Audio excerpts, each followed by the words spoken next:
kuzatuvchilarim, marhamat.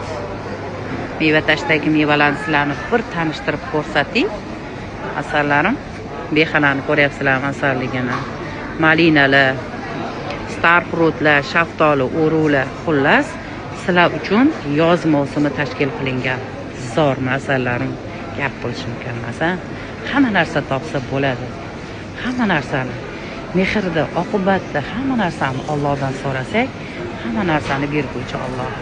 Shunday nozik ne'matlarni berganda, mehrda, oqibatda ham shunday insonni ichiga yashirganki, o'shani chiqara bilish kerak, to'g'rimi? Hammaga baxshida qilish kerak mehr, muhabbatni, shirin so'zni. Ichimiz, og'zimiz to'la shirin so'z, to'g'rimi? Hammanglar uchun shirin so'zlar, sizlar uchun meva tashdagi asallar. Qani, tashrif buyurasizlar. Biz sizlarni kutamiz.